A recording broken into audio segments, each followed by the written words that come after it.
Joe Theismann was on top of the NFL in the early 1980s as he helped guide the Washington Redskins to back-to-back Super Bowl appearances, including winning the title over Miami in 1982 and earning MVP honors in 1983. However, just 2 years later in 1985, Theismann was struggling and enduring the worst season in the 11th year of his career. Through the first 10 games of the '85 campaign, the 36-year-old quarterback had thrown just 7 touchdowns compared to 16 interceptions, 5 of them coming in the embarrassing 44-14 season-opening loss to one of their NFC East rivals, the Dallas Cowboys. His season-long lackluster performance resulted in the second-worst passer rating. Unfortunately for Theismann, his already dismal season got a lot worse on a fateful night in November. It was November 18th, Monday Night Football, the sport's biggest stage. Millions of television sets across America tuned in watching the Redskins host another one of their division foes, the New York Giants, who were in town for a matchup with playoff implications. Early in the second quarter of a 7-7 game and the ball on the 45-yard line, Theismann took the snap, turned and handed the ball to running back John Riggins, who took a couple steps forward before turning and tossing the ball back to Theismann, a flea flicker. The quarterback caught the ball and promptly slid to his left to avoid a hard-charging Harry Carson. Then it happened. Giants linebacker Lawrence Taylor, the most terrifying pass rusher of his generation, was coming from the other side and jumped from behind and on top of an unsuspecting Theismann, the weight of the 243-pound defender landing awkward on the quarterback's right leg, snapping the 2 major bones below his knee. All of a sudden, I heard out to the left, it sounded like 2 muzzled gunshots. Pow, pow. I didn't realize where it came from, Theismann told the Washingtonian in 2015. I knew right away, Taylor said in the same article. I heard the leg pop and he was in a shitload of pain. I remember just trying to get off of him because I knew it was bad, real bad. I started waving to the Redskins bench to get the training staff out on the field. Our players were reacting in a very adamant way, motioning strongly to the Washington training staff to get out there, former Giants coach Bill Parcells recalled. It was almost as if one of their teammates had gotten hurt. My first impression was, this doesn't look good. It wasn't good. It was gruesome. Theismann had suffered a comminuted open fracture of his tibia and fibula, meaning the bones broke into multiple pieces and one piece broke through the skin. Joe's just laying on his back motionless, said Redskins offensive lineman Jeff Bostic. From maybe 4 or 5 inches above his ankle, his foot and leg are about a 15 to 20 degree angle from each other, and he's got this bone popping through his sock. Interestingly, as bad as the injury was, Theismann, while in immense pain, remained composed, according to Redskins head trainer Bubba Tyre. For having such a severe injury, he was very calm. I've noticed over the years that the guys with the more severe injuries, like when guys blow their knees out completely, they look up at you and say, "Hey, Bubba, I've done it now." And then you see guys with minor sprains that are hooting and hollering and can't stand the pain. It was an open fracture, so it came through the skin, Theismann said. And it gave me an appreciation for just how great the human body is, because by the time the trainers and the doctors got to me, I had no feeling from the knee down. My leg was completely numb. Redskins tight end Clint Didier offered perhaps the most disturbing story from the gruesome injury. The referee said something to Joe, and Joe nodded his head yes. So the referee picked up Joe's leg to move it, and blood shot up and hit the referee in the chest. I remember watching the referee jump back as the blood shot from Joe's leg, and I said, that's all I need to see. Guys took their helmets off and they were kneeling and kind of praying for him, Giants linebacker Harry Carson said. We all started talking to Joe because we didn't want him to go into shock. Redskins head coach Joe Gibbs also talked to his injured quarterback. He was yelling at everybody. He was telling Lawrence Taylor, "I'm going to get you for this." I tried to joke with him to make light, maybe take his mind off of it. I said, "Well, it's a fine mess you've left me in." And then he's yelling at me. Several minutes later, they put Theismann on the stretcher and prepared to take him away.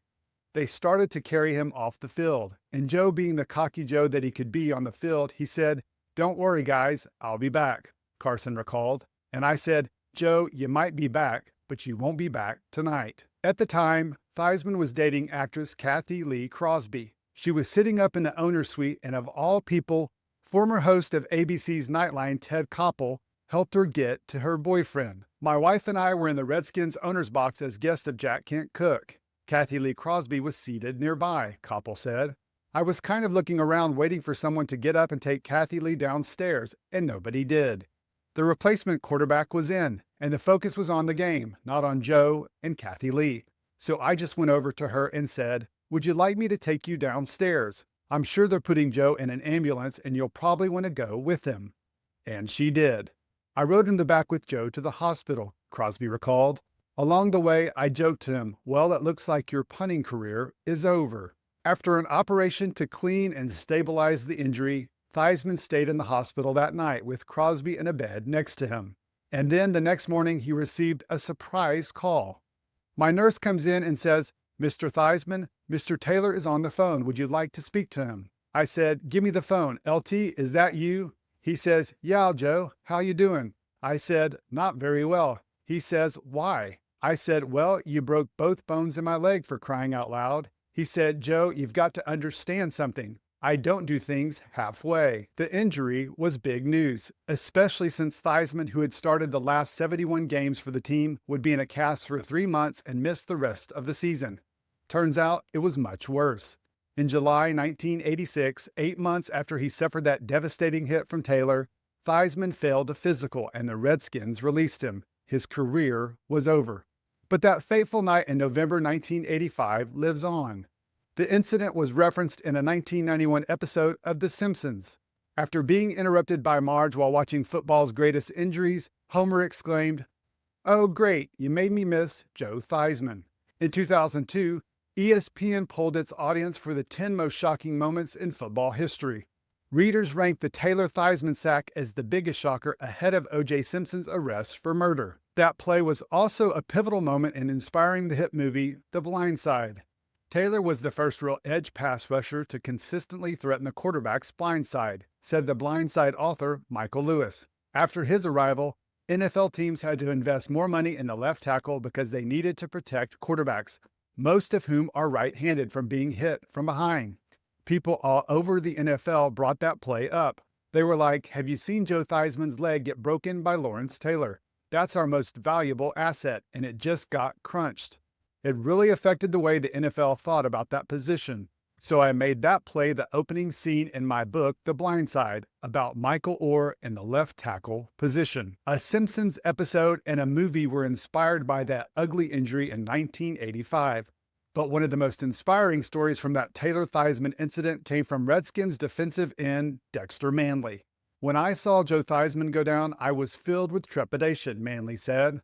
"I thought, this could happen to me. What am I going to fall back on? At the time, I was functionally illiterate and I was snorting cocaine. When I first came to Redskins Park as a rookie, I used to walk around with a copy of the Wall Street Journal. I couldn't read it. I was emulating what I wanted to be.